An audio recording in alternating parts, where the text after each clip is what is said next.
Maido! Hi there, Japan fans. Today's show, we're going to talk about transitions when presenting.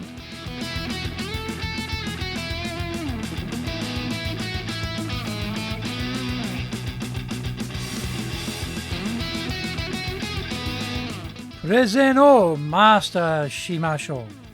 This is the 8th year of the Presentation Japan Series podcast. We're beaming around the world to you from sunny Minato-ku in Tokyo. I'm your host, Dr. Greg Story, Dale Carnegie Tokyo franchise owner, the president of Dale Carnegie Tokyo Training, and the 3-time best-selling author of Japan Sales Mastery, which is Zaeigyo in Japanese, Japan Business Mastery, and Japan Presentations Mastery, or in Japanese, Anatomo Prezen no Tachijin. Plus, Stop Wasting Money on Training, which in Japanese is Training de Okane o Muru ni Suru wa Yamimashou, and all are available on Amazon. Through this podcast, I want to help you become a better speaker to be 1, clear, 2, confident, 3, persuasive, 4, highly influential with those around you.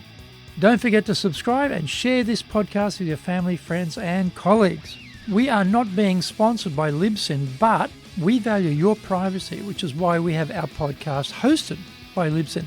Unlike many other hosting organizations, Libsyn have a strict policy that does not allow access to your private information by anyone.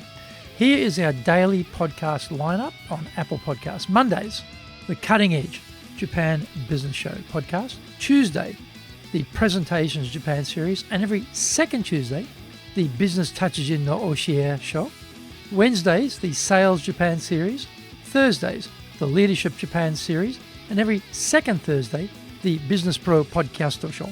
Fridays, the Japan Business Master Show podcast, and Saturdays, Japan's top business interviews. Now, this is episode number 379. Today we're talking about the end of the beginning when presenting in Japan.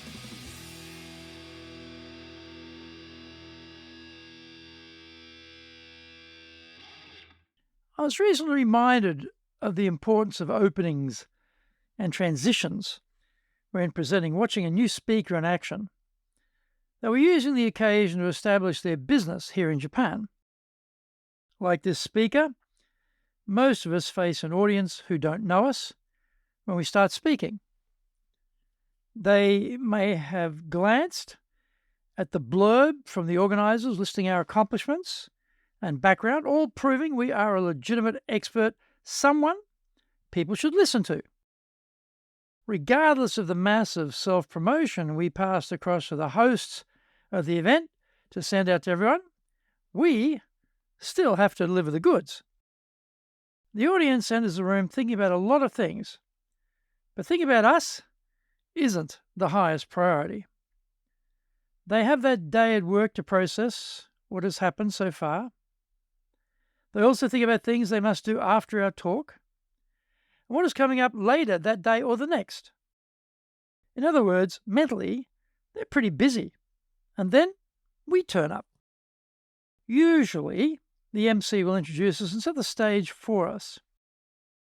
The quality of these introductions is scarily various. Some MCs are arrogant and won't be guided by the carefully handcrafted, elegantly wordsmithed script we have laboured over. We've been working hard to marshal all of our key selling points, aiming to stack high our massive credibility. Whenever one of the MCs goes off-piste, it is rare that they do a better job than what we have put together.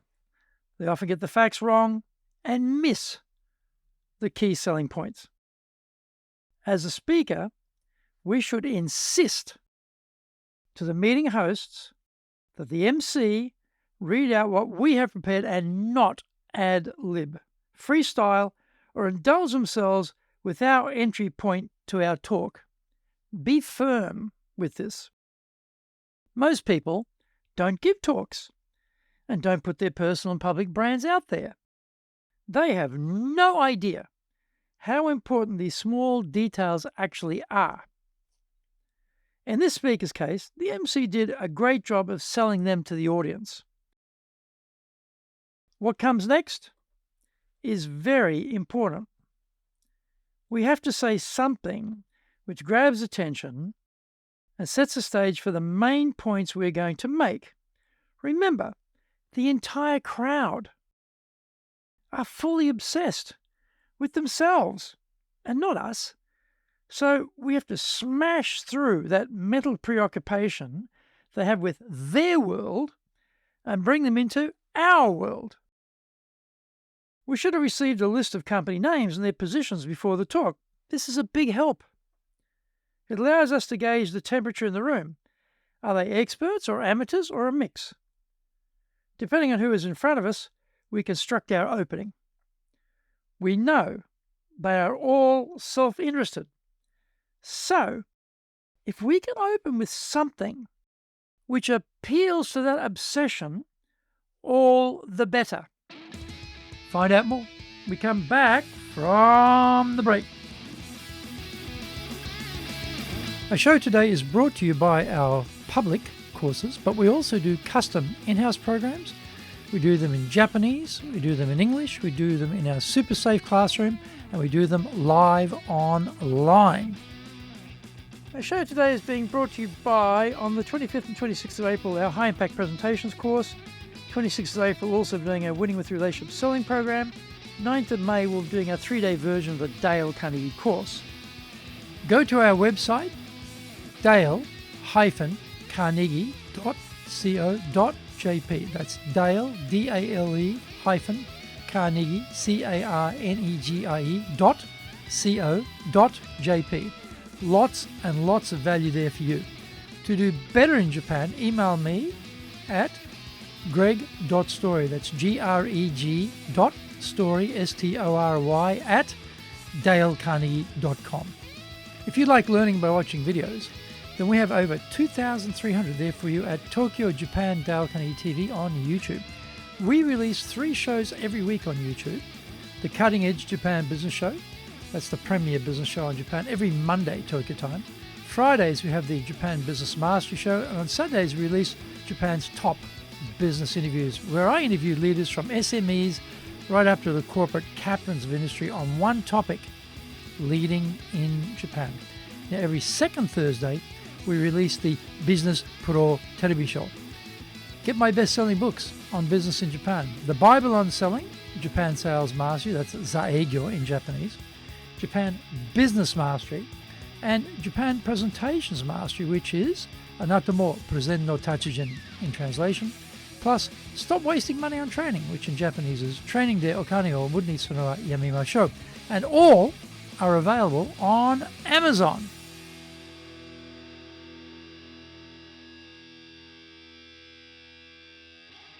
Welcome back. In this speaker's case, the opening was all about them and not about the greatest interests of the audience. That was an opportunity missed. We need to connect us with what the audience is most interested in, and typically with the thing they fear the most. We're all risk averse, and we gravitate towards our fears before we head for our pleasure points. That means scaring the hell out of your audience is always a reliable starter to make sure they have forgotten all about the day and are now solidly with us in the room. Think about the hottest topics with the greatest sex appeal at the moment. Talk about that. Always avoid controversial elements like politics and religion, though. As Michael Jordan famously said, Republicans buy sneakers too. We do not want to create hostiles in the audience if we bag Trump or Biden in our opening. There are plenty of other scary topics to choose from, and something closer to home is always best. For example, in Japan, we have a major decline in population underway. That is an abstract idea for most of us. We just see the media headlines. We don't really notice the decline, though, because it is gradual. The trains seem just as crowded as ever when we are going to work.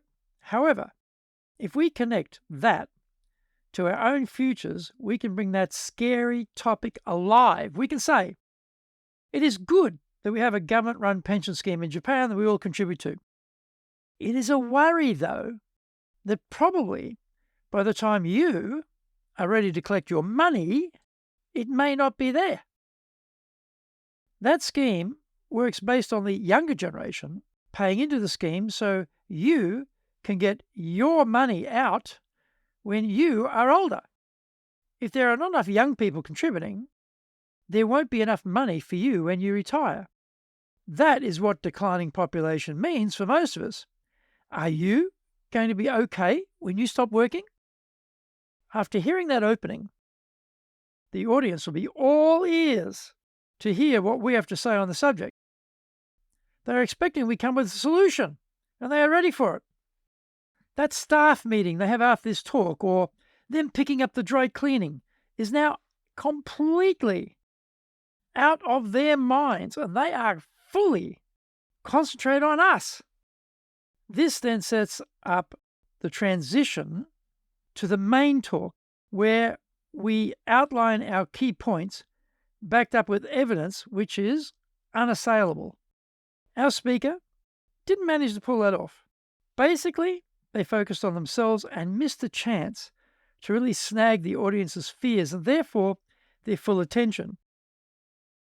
We can hit the listeners right between the eyes with our opening, and then inject a short piece about ourselves before we transition to the main body. That is a much better approach than jumping straight into talking about ourselves.